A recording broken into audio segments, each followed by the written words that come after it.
गिबियावनो बयनिसिमबो खुलुमनायखौ जासिग्रोबाय। आं दा दंफैयो मालागुरि, जों जायखौ जोंनि खाथियाव जों दिंखिया दबा होननानै बुङो।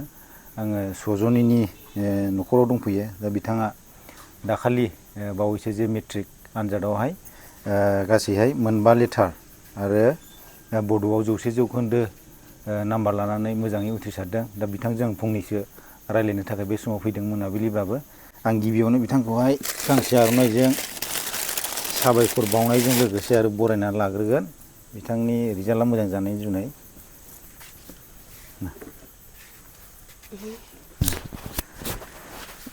आरो बिथांखौ आङो दा बे समाव बरायना लाग्रोबाय। दा बिथांजों आं माखासे खोथा सावरायगोन। दा बिथाङा थांनाय जे मेट्रिक आनजाद बेवहाय मोजां नम्बर लानानै मोजाङैनो पास जादों। दा बिथांजों आङो फंनैसो खोथा सावरायनो थाखाय दा बे समाव आङो सजनि नार्जारिजों दङ। आरो नोंथांमोनहाबो नायलां भिडिअखौ जोबजासिम। दा बिथाङा माबोरैहाय बेबायदि मोजां नम्बर लाखिनानै मोजाङै पास खालामनो हादों आरो बिथाङा माबोरै खस्थ' खालाम माबोरै फरायदों, बेसेबांखिनि दिनाव बेसेबां फरायदों, बेखौ जोङो सानैजों सावरायलांगोन। बेनिखायनो नोंथांमोनहा गुदिनिफ्राय जोबजासिम नायलां। फैदो बिदिबा आङो बिथांनावनो सिगांग्रो सोंसै जे बिथांनि गावनि परिचयखौ सिगांग्रो होग्रोयो आंनि बे नायगिरि बिथांमोननो। खुलुमबाय, आंनि मुङा सजनि नार्जारि। आं दिंखिया दबा गामियाव थायो। आङो गिबियाव 46 नं बालिमारि गुदि फरायसालियाव थाखो 5 सिम फरायो आरो गामिनिनो बालिमारि सिलबाजि एमइ स्कुलाव क्लास 8 सिम फरायदों। बिनि उनाव आं गसाइगाव हायार सेकेन्डारि फरायसालियावहाय 9-10 खौ फरायनानै मेट्रिकखौ उथ्रिसारदों। दा बिथाङा गामिनिनो एलपि स्कुलाव फरायनानै गसाइगाव हायार सेकेन्डारि नङा होमबा, बेवहाय फरायनानैहाय दे मेट्रिक आनजादखौ पास खालामनो हाबाय। आरो बिथाङा बेसेबां बबे साबजेक्टआव मा नाम्बार मोन्दों बेखौ एसे खिन्थानो हागोन नामा? आङो बड' एमएलआवहाय 100आव 100 नाम्बार मोन्दों। मेथ्स ओमफ्राय इंराजियाव 90 नाम्बार मोन्दों। जेनेरेल साइन्सआवहाय 83 आरो आंनि इलेक्टिभ साबजेक्ट हेल्थ केयारावहाय 97 आरो आं ससियेल साइन्सआवहाय 77 नाम्बार मोन्दों। दा बिथाङा गासिबो मोजां नाम्बारानो आरो बड'आवहाय 100आव 100 मोननानै पास खालामनो हाबाय आरो गासै मोनबा लेटार नङा होमबा? मोनबा लेटार लानानैहाय मेट्रिक आनजादखौ उथ्रिबाय। दा बे आनजाद उथ्रिखांनायनि उनाव नोंनि गोसोआ माबायदि मोन्दों आरो नोंनि न'खरनि गारजेन बिमा बिफाया माबायदि मोजां मोन्दों बेखौ एसे फोरमायनानै होनो हागोन नामा? आङो मेट्रिक आनजादखौ बेबायदि उथ्रिनानै गोसोखौ गोजोननाय मोन्दोंदि आं आंनि बिमा बिफानि साननायखौ जाफुंहोनो हादों आरो आंनि बिदिनो बिमा बिफाया खस्थ' खालामनाय स्कुलाव लांलाय लाबोलाय दोनलांनाय आंनि फरायनायाव थांनाय खरसा बिदिनि थाखाय मोजां फिथाइ मोन्दों। बेनिखायनो आं जोबोद गोजोननाय मोन्दों। बिथाङा जोबोद खस्थ' खालामनानैहाय मेट्रिक आनजादखौ उथ्रिनो हाबाय आरो मोजां नम्बरावनो उथ्रिनो हादों। दा बिथांनाव सोंनोसै, दा बिथाङा फुंनिफ्राय मोनाजासिम बबे बेसेबां टाइमाव सिखारो आरो बेसेबां टाइमाव फरायो मोनासिम, बेखौ माने नायगिरिफोरनोबो एसे खिन्थाना होदो। माने फुंबिलियाव खयथा समाव सिखारनानै फरायो आरो स्कुलाव थाङो फैयो आरो गेजेराव टिउसनफोर लायो नामा, बेखौ एसे फोरमायना होनो हागोन नामा? आङो फुङाव बिदिनो 3:30 4:00 सिखारनानै 6टासिम फरायोमोन। ओमफ्राय 6टानि आंना 7टानिफ्राय टिउसनबो दं जायोमोन नालाय, बेनिखायनो आं 6टा आरो 7टानि गेजेरावनो रेडि जानानै ओंखाम जायै मायै टिउसनाव ओंखारलाङोमोन ड्रेस गाननानै। ओमफ्राय आं फरायसालियाव थाबोयोमोन टिउसननि उनाव डाइरेक्ट। खेबसेनो टिउसनाव थांनानै माने स्कुलाव थाबोखायोमोन आरोखि? खाथिखा उनाव आरो आं टिउसननिफ्राय टाइम हास्लाबाबा बे स्कुल गखांनानै टिउसनावनो बेलासिनि टिउसनाव थायोमोन आरो टाइम हास्लाबोबा न'आव फैफिनना थांफिनोमोन।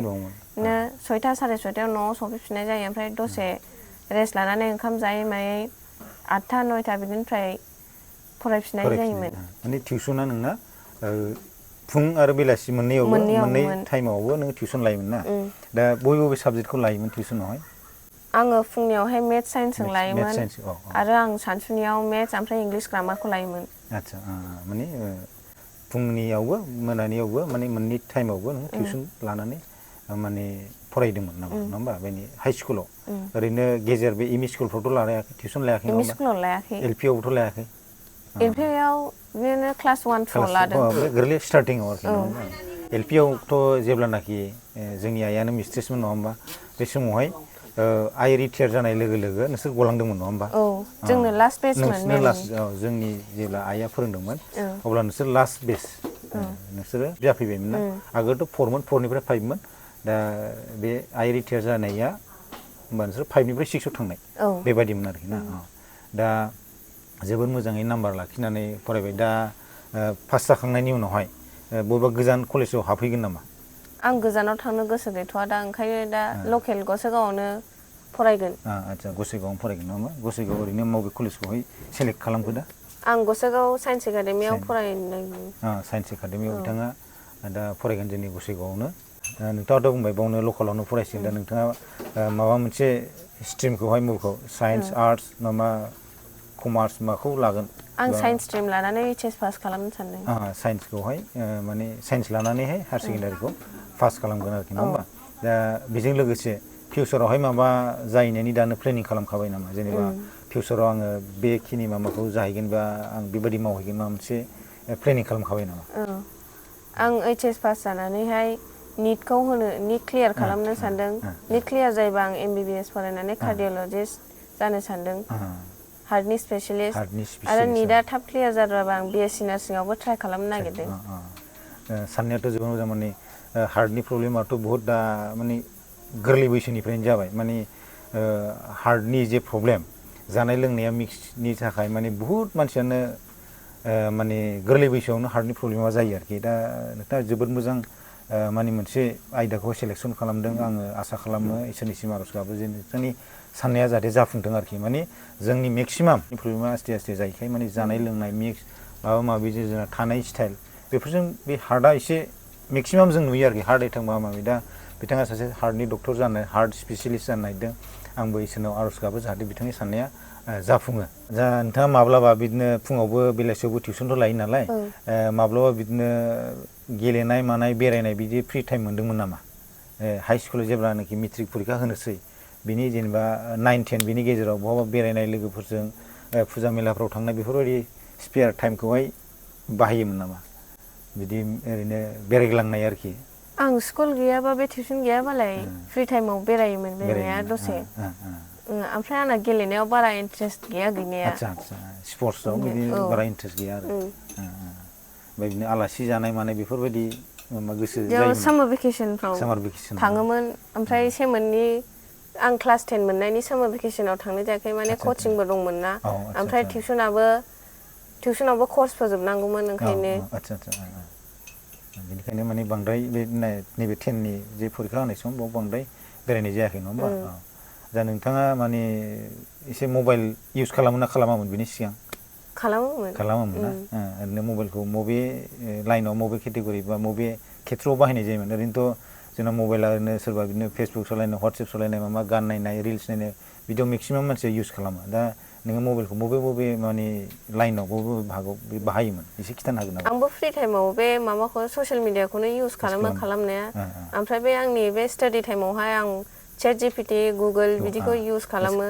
आरो आं इउटुबावबो आं साइन्सनि एग्जामखौ बे प्रशान्त किरतनि बिनिफ्रायसो नायनानै बांसिन बुजिदों। माने बुजियोमोन होनबाबो कनसेप्टआ क्लियार जासिननायनि सानसे सिगां आरो नायलांबावदों। माने इउटुबाव माने ससियेल मिडियाआव नायनानै एसे नोङो हेल्प मोनदों आरोखि नङा होमबा?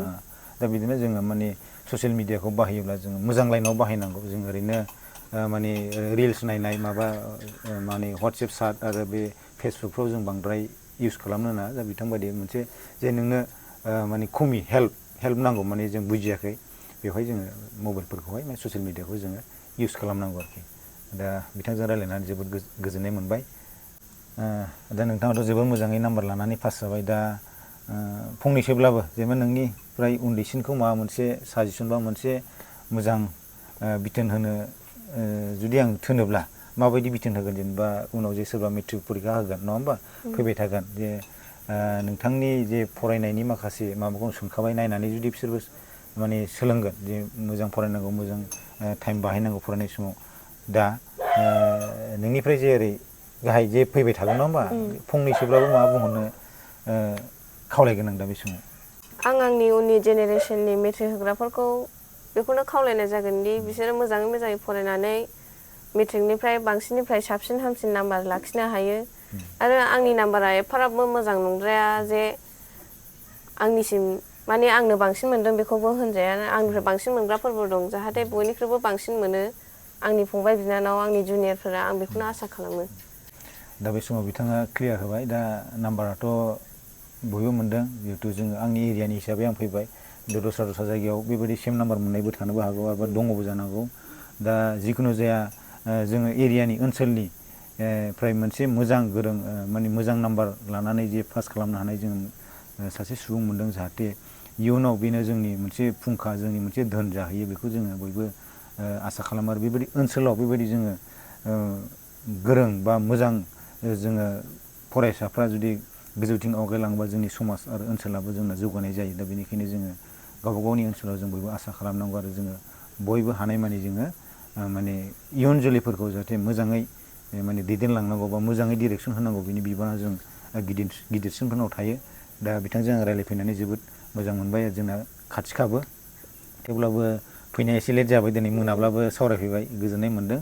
दा बेखिनियानोमोन। दा नोंथांमोनहा जेसेबांखिनि माने जोंनि बे सावरायलायनायखौ नायदों आसा खालामो नोंथांमोनहाबो नोंथांमोननि ओनसोलाव जुदि सोरबा बेबायदि फरायफुनाय जुदि स्टुडेन्ट दंबा नोंथांमोनहा इनकारेज होयो बेखौ आङो आसा खालामनायजों लोगोसे दिनै जे आङो सजनि नार्जारिजों फंनैसोबाबो बिथांनि रिजाल्टनि सायाव फकास खालामनानै सावरायनायखौ एसेखिनियावनो फोजोबनाय जाबाय। गोजोन्थों।